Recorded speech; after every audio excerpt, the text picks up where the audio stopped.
సాధారణంగా నేను అనర్గళంగా మాట్లాడడం నాకు అలవాటు. హాఫ్ అన్ అవర్ వీడియో కానీ 45 నిమిషాలు మాట్లాడినా కానీ నా ఇంట్లో స్టూడియోలో మాట్లాడినా కానీ ఎక్కడా ఆపకుండా కంటిన్యూస్గా మాట్లాడేస్తాను. సింగిల్ టేక్లో అయిపోతుంది.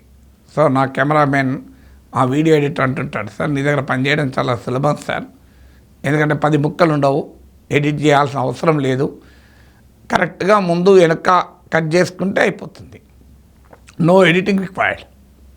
ఎందుకు ఎక్కడా ఆపడం ఉండదు, గందరగోళం ఉండదు, కన్ఫ్యూజన్ ఉండదు, కంటిన్యూస్గా మాట్లాడుతూ పోతుంటాను, వీడియో అయిపోతుంది. కానీ ఎప్పుడో ఒకసారి మనుషులం కదా, ఏదో తప్పు జరుగుతుంది కదా. సరిగ్గా ఈ కొద్ది నిమిషాల ఈ వీడియో రికార్డ్ చేసే కొద్ది నిమిషాల ముందు నేను ఒక అంశం పైన వీడియో చేశాను. బాగానే మాట్లాడాను, 10 నిమిషాల పైన మాట్లాడాను, అనేక గణాంకాలతో వివరంగా చేశాను. వివరంగా చేశాక నాకు అందులో ఒక చిన్న కన్ఫ్యూజన్గా ఉంది. నేను చెప్పింది తప్పు కాదు, కన్ఫ్యూజన్, కొంత కన్ఫ్యూజింగ్గా ఉంది అని అనిపించి మా కెమెరామెన్తో చెప్పాను, ఇది తీసేయి, మళ్ళీ రికార్డ్ చేద్దామని. ఆయన ఏమైంది సార్, బాగానే ఉంది కదా, బాగానే చెప్పారు కదా సార్, నాకే అర్థమైంది, పబ్లిక్ ఎందుకు అర్థం కాదు సార్, బ్రహ్మాండంగా అర్థమైంది కదా, అలాగే మీరు కన్ఫ్యూజన్ మీరు అనుకుంటున్నారు, కానీ నాకైతే కన్ఫ్యూజన్ ఏమి లేదు సార్, నాకు సబ్జెక్ట్ అర్థమైందంటే నాలాంటి వాళ్ళకి అది చూసేవాళ్ళు, వాళ్ళకు కూడా అర్థమవుతుంది కదా అన్నాడు. నేను నవ్వి ఆయనకు ఒక కథ చెప్పాను. ఆ కథ మీకు కూడా చెప్పాలనిపించింది, అందుకే మీకు చెప్తున్నాను. ఒక శిల్పి శిల్పాలు చెక్కుతున్నాడు. ఆ శిల్పాలు చెక్కుతుండగా చూడటానికి ఒక పర్యాటకుడు వచ్చాడు. అతను ఒక శిల్పం చెక్కుతున్నాడు, పక్కనే అదే రకం శిల్పం ఇంకోటి ఉన్నది, సేమ్ స్టాచ్యూ, అదే శిల్పం, సేమ్, తేడా ఏమీ లేదు. ఈయన చెక్కుతున్న శిల్పము రూపము, ఆ పక్కన ఆల్రెడీ చెక్కబడిన రెడీగా ఉన్న శిల్పం ఒకటే రూపం.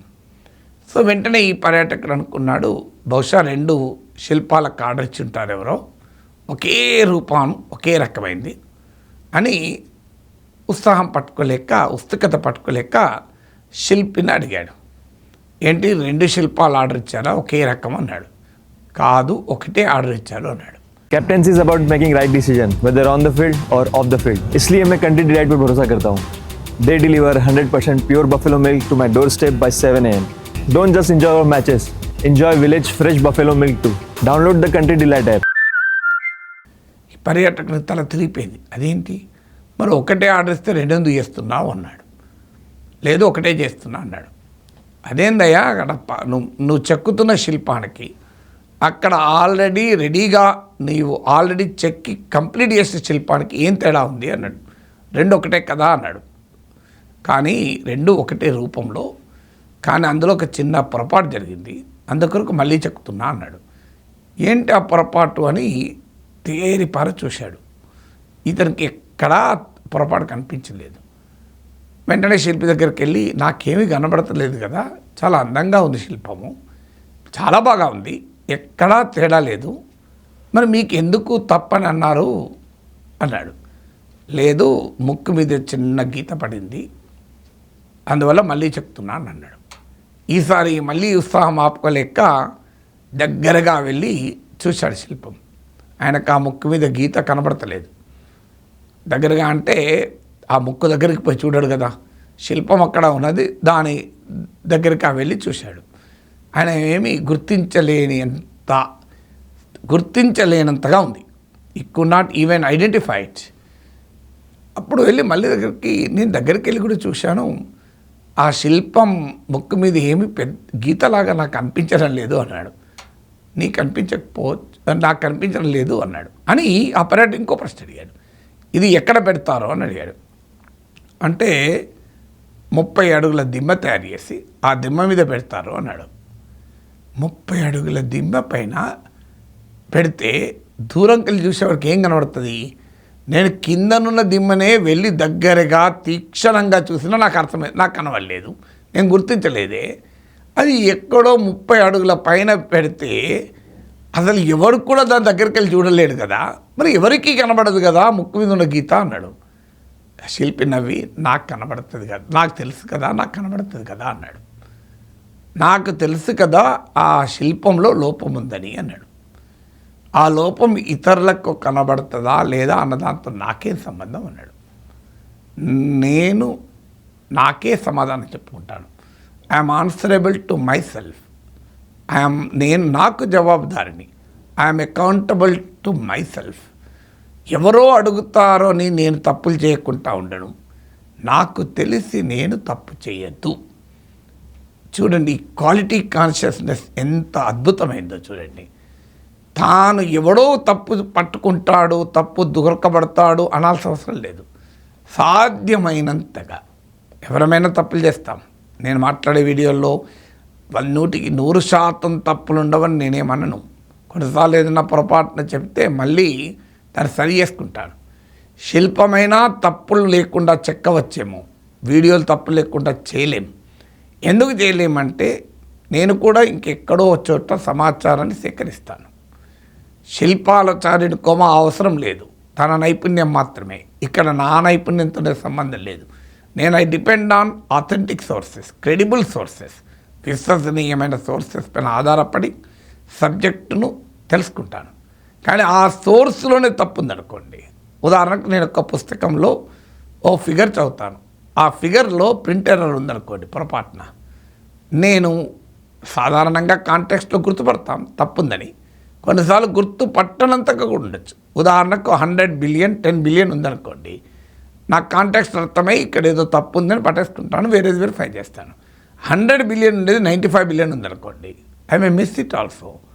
సో అందువల్ల మీకు ఎవరమైనా తప్పు చేస్తాం, కానీ ఈ తప్పు చేయకూడదు అనే దాంతో ఉండాలి. చాలామంది క్లాస్కి ప్రిపేర్ అవుతారు. మా మిస్సెస్ నన్ను ఎప్పుడు అడిగేది, నేను చాలామంది టీచర్లను చూశాను క్లాస్కి ప్రిపేర్ అవుతారు, కానీ నీవేమో క్లాస్ నుంచి వచ్చాక ప్రిపేర్ అవుతావు, ఏంటి ఈ తేడా అని అడిగేది. క్లాస్కు నేను ఎప్పుడు ప్రిపేర్ అయ్యేవాడిని కాదు. నా లైఫ్లో క్లాస్కి కానీ స్పీచ్కి కానీ ప్రిపేర్ అవ్వడం ఉండదు. వెళ్ళి మాట్లాడుతూ ఉంటాను, కానీ వచ్చాక ప్రిపేర్ అవుతాను. ఓ లెక్చర్ ఇచ్చొచ్చాక, ఓ క్లాస్ చెప్పొచ్చాక నేను ప్రిపేర్ అవుతాను. దేనికి ప్రిపేర్ అవుతాను? ప్రిపేర్ కాదు, వెరిఫై చేసుకుంటాను. సో నేను చెప్పింది కరెక్టే చెప్పానా లేదా, అన్ని ఫ్యాక్ట్స్ చెప్పానా లేదా. ఉదాహరణకు గోల్డెన్ డోమ్ పైన మాట్లాడాను, దాంట్లో అనేక స్టాటిస్టిక్స్ డీటెయిల్స్ ఇచ్చాను. మళ్ళీ వెంటనే అయిపోయాక నేను చెప్పిన అన్నీ కరెక్టా అని వెరిఫై చేసుకుంటాను. సో ఎందుకు నన్ను ఎవరు అడుగుతున్నారా, అసలు ఎవరు గుర్తుపడతారు, ఎంతమంది గుర్తుపడతారు? కానీ ఎవరు గుర్తుపడతారు, ఎవరో అడుగుతారు అన్న దాంతో సంబంధం లేదు. నాకు ఆ శిల్పి ఆదర్శం. అంత గొప్పగా నేను ఉండలేను, కానీ అట్లీస్ట్ ఆ దిశగా ప్రయత్నం అంటే ఏంటి? I am answerable to my self, I am accountable to myself. ఎవరో ఏదో అంటారని, ఎవరో తప్పు ఎత్తి చూపుతారని మనం పట్టించుకోవాల్సిన అవసరం లేదు. అందువల్ల ఈ అనుభవం ఎందుకు చెప్తున్నానంటే, మనము చేసే ప్రతి పనిలో క్వాలిటీ కాన్షియస్నెస్ ఉండాలి. 100% అబ్సల్యూట్ క్వాలిటీతో చేయలేకపోవచ్చు. ద వరల్డ్ ఈజ్ రిలేటివ్, ప్రపంచమే సాపేక్షతతో కూడుకున్నది. కానీ నిరంతర ప్రయత్నం అనేది మన మీద ఆధారపడుతుంది. నేను చేసే ఏ పనిలో తప్పు ఉండకూడదు, నేను చేసే ప్రతి పని పర్ఫెక్ట్గా చెయ్యాలి అని. అందుకే అంటారు excellence is an attitude, not a skill అని. సో ఎక్సలెన్స్ అనేది నైపుణ్యం కాదు, అది మన మానసిక స్థితి, మన ఆలోచన తీరు, మన స్వభావం. ఎక్సలెన్స్ ఈజ్ అన్ యాటిట్యూడ్గా ఉన్నప్పుడు you will try to be excellent every time. You may be excellent, you may not be excellent, but at least you will strive for excellence. You strive for perfection. You may be perfect, you may not be perfect. You strive to be error-free, but you may be, you may not be. తప్పు చేయకుండా ఉండేలా ప్రయత్నం చేయి. తప్పు చేయకుండా ఉండగలవా? ఉండవచ్చు, ఉండలేకపోవచ్చు. కానీ నీ మానసిక స్థితి ఎలా ఉండాలంటే, నేను తప్పు చేయకూడదు, నేను సమర్థవంతంగా పనిచేయాలి, నేను చేసే దాంట్లో ఏ లోపము ఉండకూడదు, నేను ఎక్సలెంట్గా చేయాలి. ఈ యాటిట్యూడ్ ఎక్కడి నుంచి వచ్చింది అంటే నేను ఆ శిల్పి కథ. ఆ శిల్పి కథ మీ మనసులో ఉంటే మీరు చేసే ప్రతి పని చాలా బాగా ఉంటుంది. బట్ మానవ ప్రయత్నంలో ఎలాంటి లోపము ఉండకూడదు. మన ప్రయత్నంలో లోపం ఉండకూడదు. తర్వాత మన బియాండ్ అవర్ కంట్రోల్ అయితే ఏమి చేయలేం. అందుకే ఆ శిల్పి కథ మీకు చెప్పింది. ఆ శిల్పి మన జీవితంలో మనకు ఆదర్శం కావాలి.